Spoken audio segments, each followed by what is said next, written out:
Today, I want us to continue thinking about moral choices, especially situations where people are forced to decide under pressure.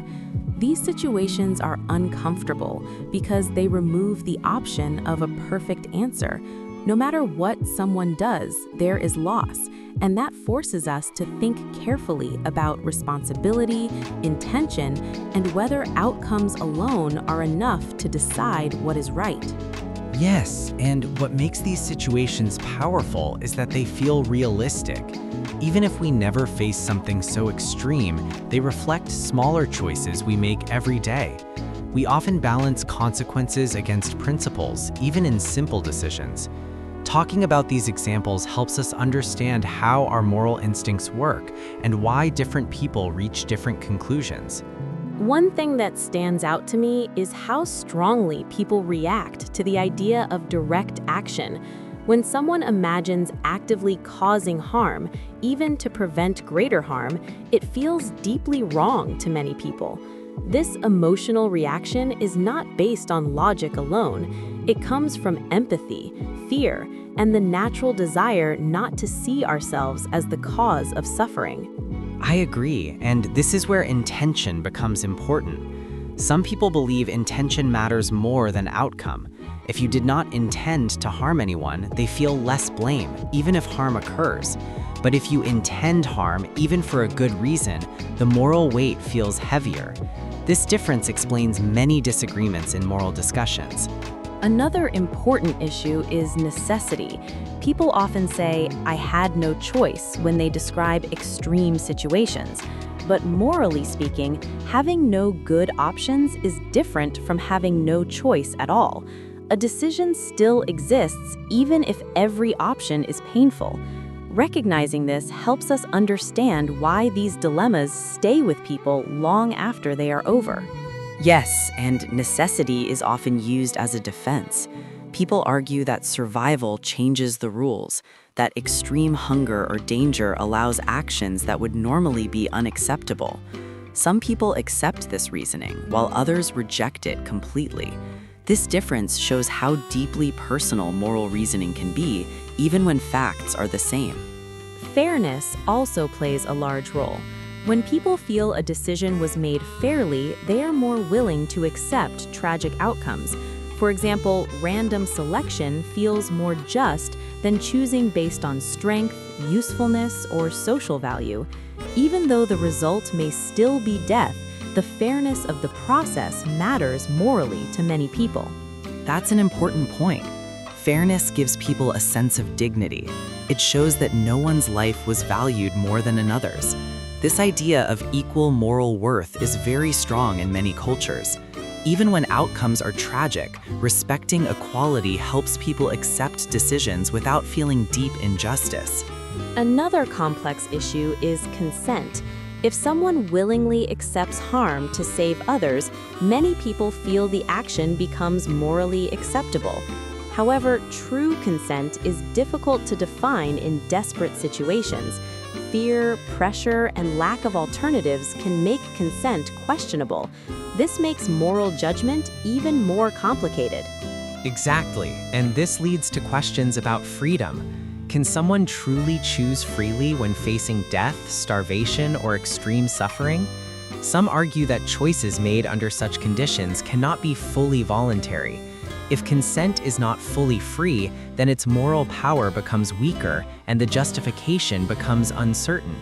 I also think about how society judges these actions after the fact. People who survive often face legal and moral judgment, even if many sympathize with their situation. Society must decide whether to focus on understanding human desperation or enforcing moral boundaries that protect everyone. Yes, and law and morality are not always aligned. Laws are designed to be consistent and predictable, while moral judgments are often flexible and emotional.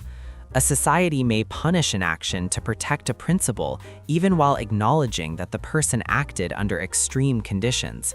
This creates a tension between compassion and justice. Compassion pushes us to understand the human situation, while justice demands rules that apply to everyone. Balancing these two values is one of the hardest tasks for any legal or moral system. And this balance is not fixed. Different cultures and time periods place different emphases on consequences, intentions, or duties. Moral philosophy helps us see these differences clearly and understand that our own moral instincts are shaped by history, culture, and personal experience. Another interesting point is how reflection can change our views. When people first hear a moral dilemma, they often answer quickly, but after discussion, many begin to question their initial response. This shows that moral reasoning is not static, it evolves through dialogue and reflection. That's true, and questioning our own beliefs can feel uncomfortable. It can make us feel unsettled or uncertain. But this discomfort is part of growth. It forces us to examine why we believe something, rather than accepting it simply because it feels right. Some people respond to this discomfort by becoming skeptical. They say there are no right answers, only opinions. While this view feels safe, it can also stop meaningful discussion. If we give up on reasoning together, we lose the chance to understand each other more deeply. Exactly. Even if final answers remain uncertain, the process of reasoning still matters. It helps us clarify values, recognize conflicts, and become more thoughtful decision makers. Moral discussion is valuable even without complete agreement. I also think about how these discussions affect everyday life. We may not face extreme dilemmas, but we constantly choose between convenience and fairness, honesty and comfort, self-interest and responsibility. The same moral principles appear in smaller, quieter ways.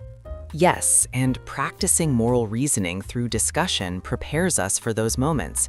It teaches us to pause, consider consequences, respect others, and accept responsibility for our choices. These skills matter far beyond philosophical debate. Another aspect is empathy. When we imagine ourselves in these situations, we begin to understand how fragile human decision-making can be. This empathy does not excuse harmful actions, but it helps us judge others with humility instead of arrogance. Humility is essential in moral thinking. Recognizing that we might act differently under pressure helps us avoid harsh judgment. It reminds us that morality is not about feeling superior, but about understanding the complexity of human life. As we continue exploring these ideas, it becomes clear that morality is not a set of easy rules. It is a continuous process of questioning, listening, and reflecting. This process does not weaken us, it strengthens our ability to live responsibly with others. And that is why these conversations matter. They train our minds to handle uncertainty, complexity, and disagreement without fear. Moral reasoning, like language learning, improves with practice and patience. For our listeners, I encourage you to think about how you would respond in difficult situations, not to judge yourself, but to understand your values better. There is no shame in uncertainty and no final test to pass. Yes, and talking about these ideas in simple language is also excellent English practice. It shows that even complex ideas can be expressed clearly and calmly, without complicated words or fast speech.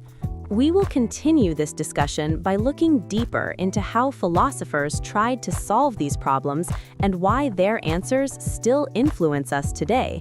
These ideas are old, but they remain relevant because human nature has not changed. And as we move forward, keep listening carefully, reflecting honestly, and practicing your English with confidence. Moral thinking and language learning both require time, attention, and openness. Let's pause here and continue exploring these ideas step by step, without rushing towards conclusions and without repeating ourselves, allowing the discussion to grow naturally as we move forward. Continuing from where we paused, I think it is important to explore how people emotionally react after making difficult moral decisions. Even when someone believes they chose the least harmful option, they often carry emotional weight for years. Guilt, doubt, and reflection do not disappear simply because a decision was logically justified at the time.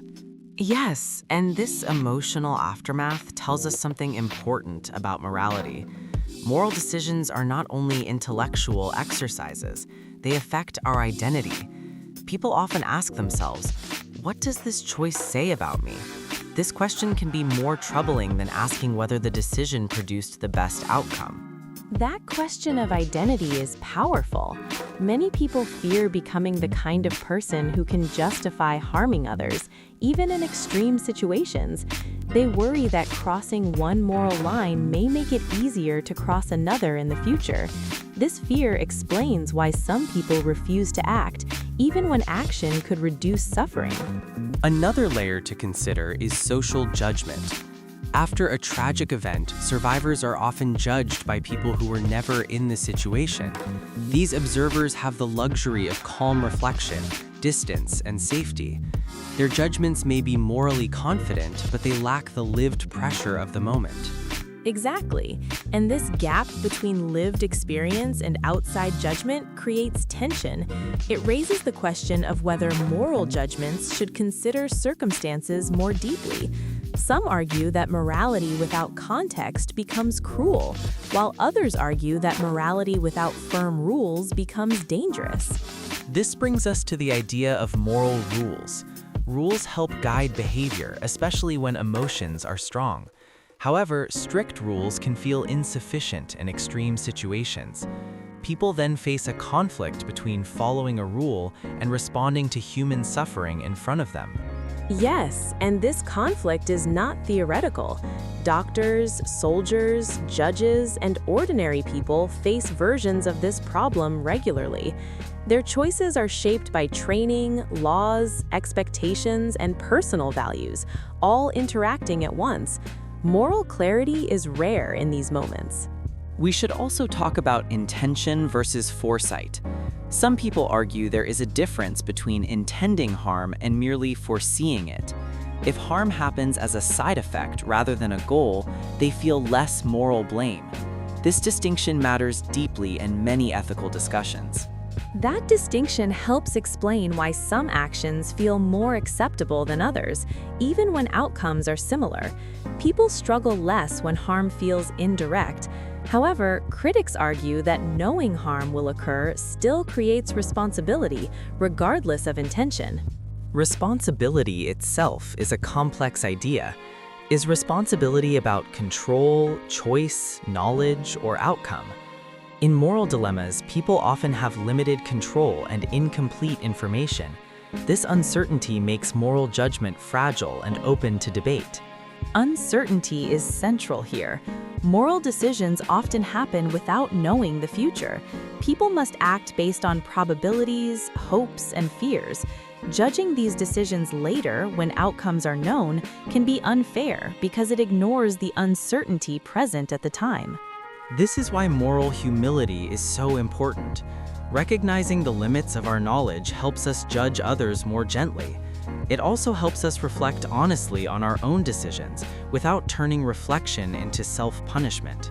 I agree. Reflection should aim at learning, not endless regret. Moral growth comes from understanding patterns in our thinking, not from condemning ourselves for every imperfect choice. Another topic worth discussing is the role of emotion. Some people think emotions interfere with moral reasoning, but others believe emotions provide essential information. Empathy, for example, helps us recognize suffering that numbers alone cannot capture. Yes, emotions are not enemies of morality, they are signals. The challenge is balancing emotion with reason. Too much emotion can overwhelm judgment, but ignoring emotion can lead to cold and harmful decisions. This balance is something people learn over time. Moral maturity does not mean having perfect answers. It means holding complexity without panic. It means accepting that sometimes all options are painful and still acting responsibly. That's a valuable lesson for listeners. Many learners believe morality should feel clear and confident. In reality, uncertainty often signals seriousness. Easy answers usually appear when we stop thinking deeply. Let's also consider how moral discussions influence society. Public debates about justice, punishment, and responsibility shape laws and social norms. These debates often begin with stories, not statistics, because stories engage moral imagination.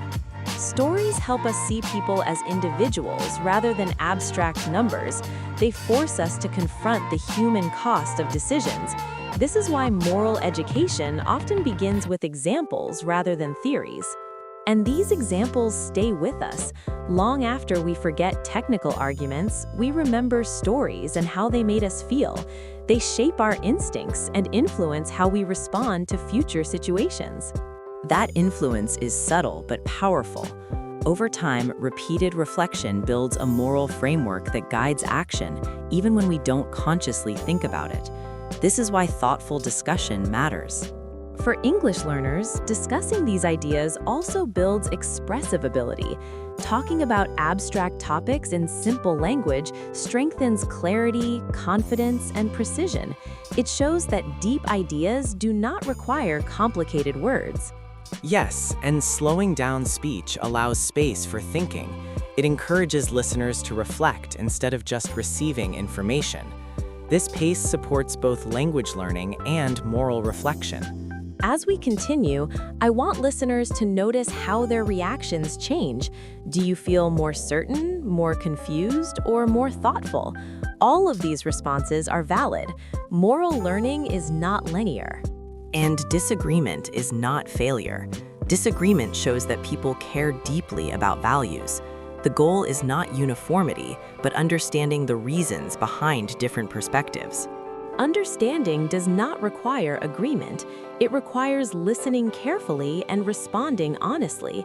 These skills are essential not only for moral reasoning, but also for healthy communication in everyday life. Communication itself has moral weight. How we speak about others, how we disagree, and how we express judgment all reflect our values. Language shapes moral reality. That is why practicing respectful discussion is so important. It prepares us to face disagreement without hostility and complexity without fear. As we move forward, we'll keep building on these ideas without rushing. Moral understanding grows slowly, just like language ability, through repeated exposure and thoughtful engagement. Let's continue exploring these themes carefully, allowing each idea to connect naturally to the next, without forcing conclusions or repeating points unnecessarily.